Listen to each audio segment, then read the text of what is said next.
Good tidings we bring to you, viewers of Global LTV, and welcome to a recap of some of the major news headlines of 2024 as observed on Global LTV. In July 2024, we talked about the Bamako Forum, a pivotal event focused on fostering dialogue and collaboration among African leaders, policymakers and stakeholders to address key challenges facing the continent.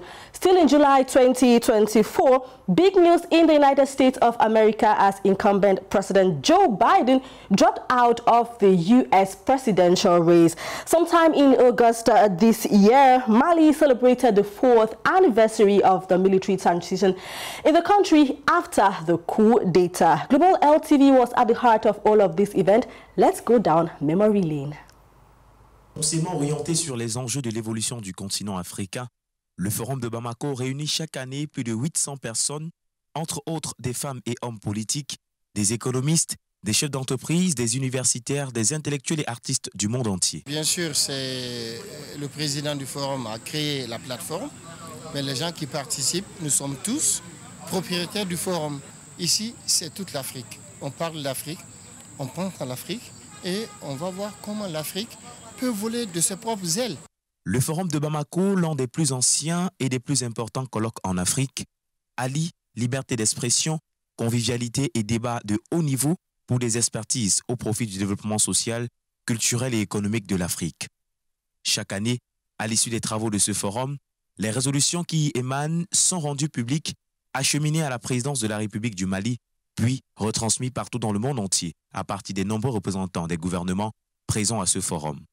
Les chefs d'État du monde et les présidents des organisations internationales s'appuient quelquefois sur ces résolutions pour prendre des décisions dans la résolution des conflits et dans le développement des économies.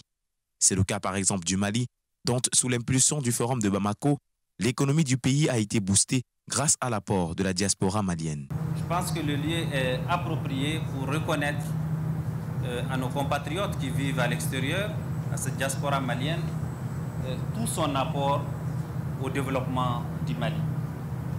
Et ce développement se matérialise notamment par un transfert important de fonds qui est estimé à plus de 793 milliards de francs CFA en 2022 selon la BCEAO. Le Forum de Bamako est donc un rendez-vous important qui traverse les frontières maliennes et même africaines et dont tout est mis en œuvre pour que non seulement il perdure, mais aussi qu'il tienne toutes ses promesses. Vous savez, la volonté, le courage, l'abnégation et la passion qui aident à porter toutes ces initiatives sont des facteurs déterminants pour toute réussite. Et je crois que derrière le Forum de Bamako, il y a cette passion, il y a cette volonté et il y a cet acharnement à faire en sorte que ce forum perdure et qu'il porte des fruits. Un plus pour l'Afrique, un plus pour le monde, et l'on souhaite que de telles initiatives se pérennisent et se multiplient.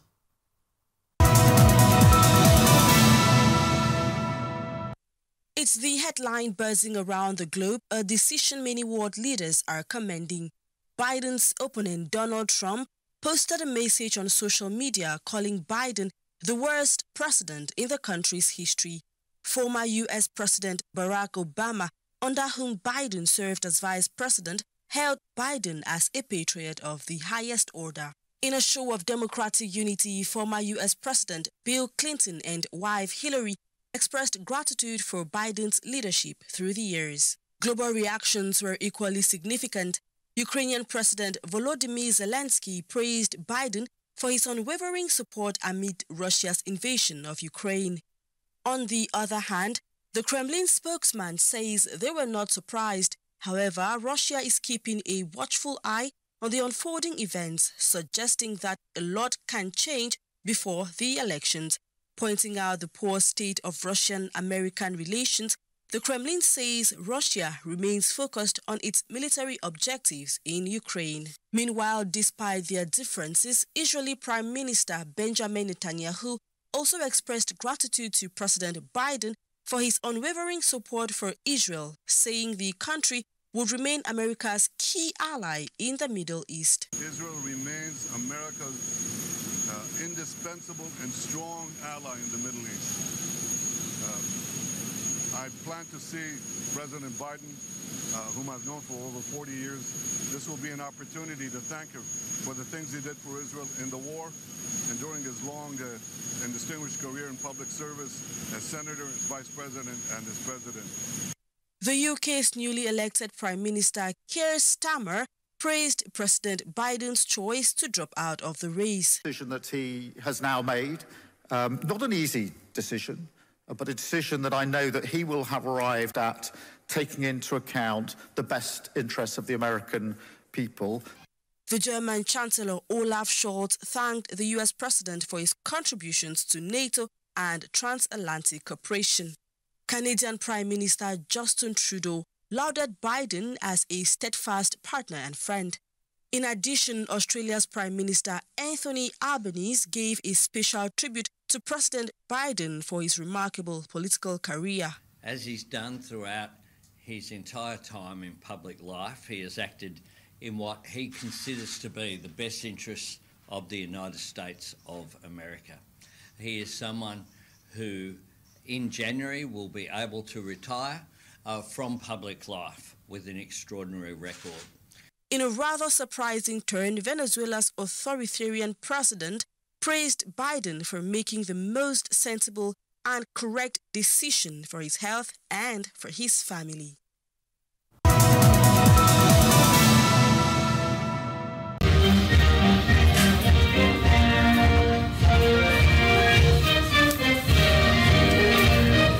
Durant 2 jours, au Musée national de Kinshasa, capitale de la République démocratique du Congo, la 2e édition du Salon des héros a valorisé la culture congolaise et honoré les héros vivants.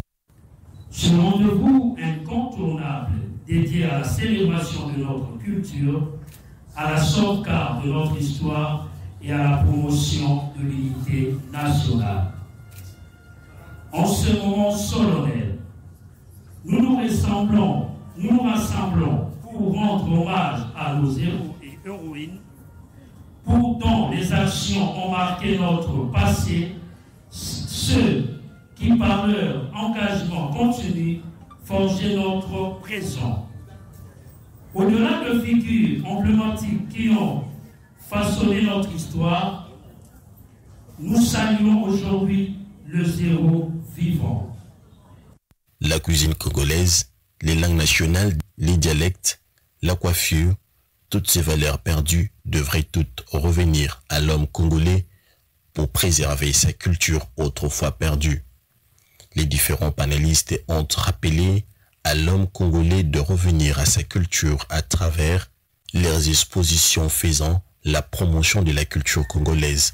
J'étais panéliste et je devais parler du volet linguistique et de ce que ça apporte dans le cadre de l'unification du peuple congolais. Mes impressions sont que l'activité se déroule bien.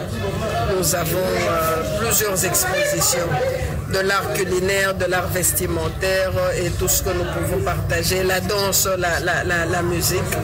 Mais ce sont des activités à promouvoir parce qu'il en va de la survie de notre identité culturelle. En cette occasion, les articles qui vendent la culture congolaise ont été exposés dans les stands pour clôturer ces salons des héros en bonté.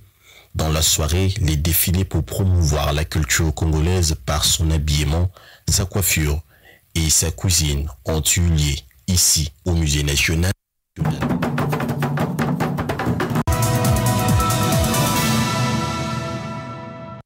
On August 18, 2020, the military of the National Council for the Salvation of the People, CNSP, overthrew President Ibrahim Boubacar Keïta. Nous, forces patriotiques regroupées au sein du Comité national pour le salut du peuple, CNSP, avons décidé de prendre nos responsabilités devant le peuple et devant l'histoire, d'assurer la continuité de l'État et des services publics.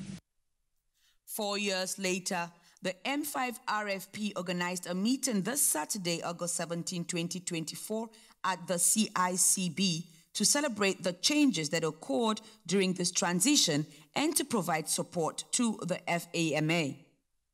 Despite a light rain M5 RFP activists responded in large numbers to the call of the Prime Minister of the Transition, Dr. Chokwel Kokala Maiga, as they came to join the M5 RFP Strategic Committee to commemorate the 4 years of the transition. L'armée malienne peut perdre des batailles, mais elle va gagner la guerre. In his speech to the M5 RFP activists at the CICB, the Prime Minister of the Transition, Dr. Chokwel Kokala Maiga, first bowed to the memory of the military and civilian victims of the crisis the country is experiencing. According to him, this meeting aims to commemorate the 4 years of the change of the political paradigm in Mali and, of course, the birth of real change. Deuxièmement, notre peuple avait exigé, à travers la lutte du M5 RFP, la lutte contre la corruption et l'impunité. This celebration was an opportunity for the Prime Minister of the Transition to thank Malians for the authorities of the transition and to call on them to unite for the national revival.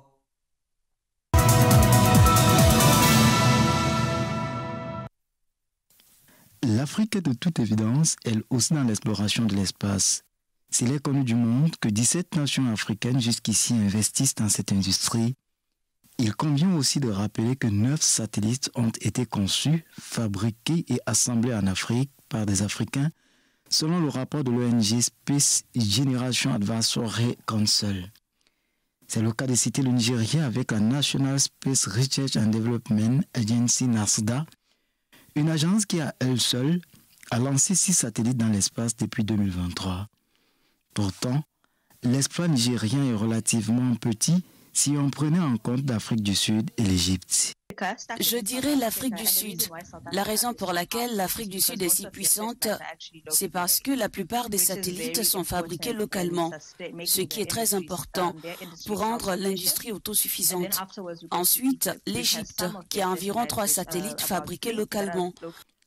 En effet, l'Égypte, pionnière dans cette entreprise, a déjà envoyé dans l'espace 11 satellites et l'Afrique du Sud, le leader du continent, en a jusqu'ici envoyé 13. Et la liste des pays dans cette logique n'est pas exhaustive. Les gouvernements africains sont pourtant conscients de ce que il ne faut pas dormir sur les lauriers tant beaucoup reste encore à faire. Les besoins liés au développement du secteur spatial en Afrique restent nombreux et pressants. À l'heure actuelle, les capacités des pays disposant d'un satellite sur le continent ne peuvent pas permettre une couverture optimale des besoins de l'ensemble de nos populations et même de nos gouvernements. Conquérir l'espace me semble donc être à la fois une opportunité et un impératif. La valeur des satellites n'est plus à démontrer. En Afrique, puisqu'on en parle, ils servent par exemple à surveiller de mauvais mouvements avec la montée du terrorisme, à améliorer les télécommunications et même à faciliter les soins de santé dans les localités isolées.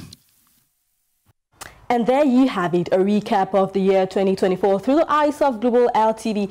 Thank you for staying with us all year round. Merry Christmas and Happy New Year.